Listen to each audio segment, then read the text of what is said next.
Please stand for a moment of silence, followed by the Pledge of Allegiance.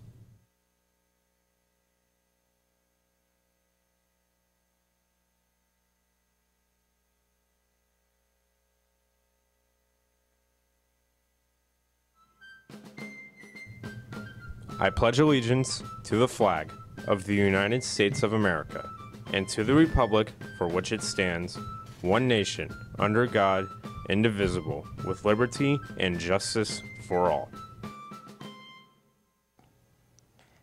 Good morning, Tornadoes. This is CTN, a Clearwater digital media production. Today is Tuesday, January 29th. My name is David Moore. Today we have your latest school, local, and national news, so stay tuned because CTN starts now.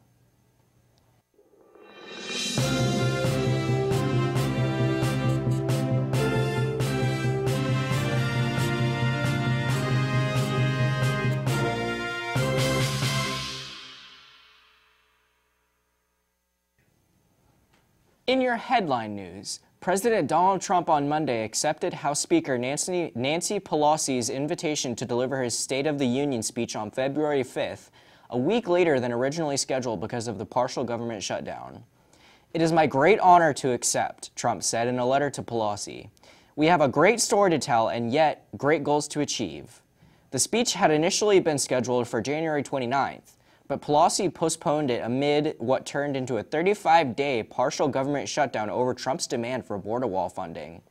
It was the first known time that a speaker had rescinded an invitation to deliver the State of the Union. "When I wrote to you on January 23rd, I stated that we should work together to find a mutually agreeable date when government was reopened to schedule this year's State of the Union address," Pelosi wrote. "In our conversation today, we agreed on February 5th. Therefore," she continued, "I invite you to deliver your State of the Union address before a joint session of Congress on February 5th, 2019 in the House of Chambers." Pelosi's office in the White House told the Associated Press that the House Speaker and President had spoken by phone on Monday afternoon. In other news, a Largo man was arrested on Tuesday for felony child abuse involving great bodily harm for breaking a 4-month-old baby's leg. According to police, Gregory Hess, 34, told detectives the baby was injured on Saturday afternoon when he removed the child from a bouncer chair, according to an arrest affidavit. Hess stated that he pulled at the child multiple times and heard a pop while the infant began crying. Hess waited for his wife to come home before taking the baby to the hospital. Neighbors said Hess is the baby's father. Largo police say that the 4-month-old baby suffered a spiral displaced fracture to the right femur, and on the child's face there was bruising in the shape of a hand that's consistent with a slap. Now to Ian Gibson with your school news.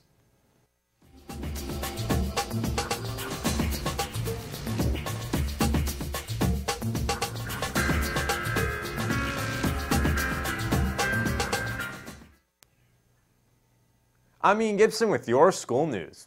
Senior fees are now $100, so be sure to pay up. Want to see the Broadway show Hamilton for just a Hamilton?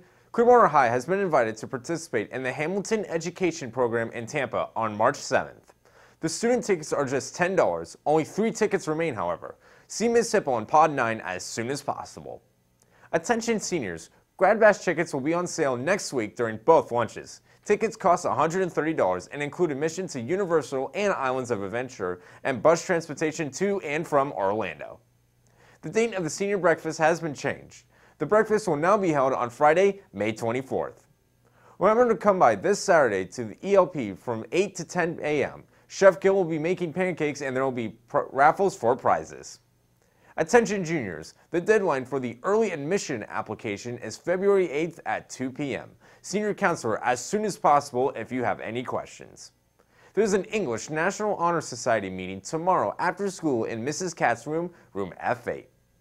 Pinellas County Schools is offering 2 sessions of driver's ed this summer at 9 high schools. Online registration starts on February 11th through February 17th. For specific information on the sites and dates of the classes, click on the driver's education link on the CHS school website. Attention all boys lacrosse players, lacrosse practices has begun.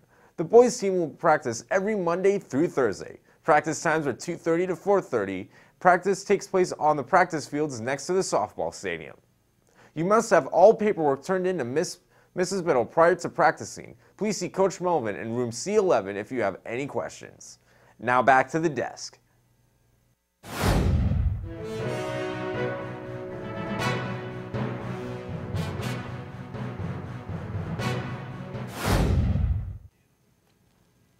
And finally, for the buffaloes in eastern Turkey, the hot springs in the mountainous Bitlis province are a welcome refuge for the freezing wintry weather.